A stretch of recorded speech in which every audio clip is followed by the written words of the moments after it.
Рахмат. Саламатсыңарбы, урматтуу шаардыктар. Бүгүнкү күнгө карата Бишкек шаарынын боюнча коомдук коопсуздук кырдаал туруктуу жана көзөмөлгө алынган. 2020 жылдын 25 марттан 23 апрелге чейинки убакта 1458 кылмыш иши жана жоруктар катталган. Анын ичинен бети ачылганы 1326. Бардыгы болуп, комендант сат буздагы үчүн 88 жаран кармалган. Анын ичинен 73 эркек, 15 аял.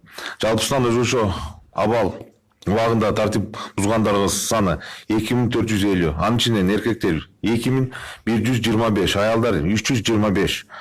Кыргыз Республикасынын конституциялык мыйзамынын өзгөчө абал жөнүндө 28-бересине ылайык бардыгы болуп 2285 протокол. Ал эми Кыргыз Республикасынын бузуулар кодекс жөнүндө кодексинин 82 прим 1 ылайык беренесине 205 протокол түзүлгөн. Белгилей кетсем, өзгөчө абал жарыялгандан бери үй бүлөлүк зомбулук фактылар саны өсүп кетти.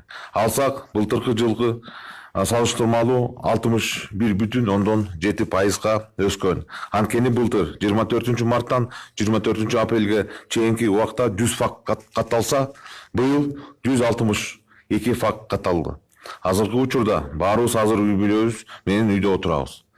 Ошондуктан үй бүлөбүздү ар кандай зомбулуктан, урт токмоктон сактап, ынтымакка жашасак, бул оор күндөрдө өтүп, жакшы жашоого багыт алабыз.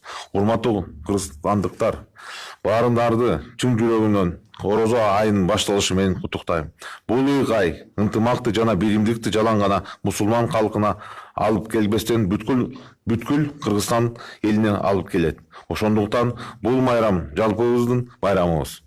Тилекке каршы азыркы абал баарыбызга бирге болууга тоскоолдук жаратууда.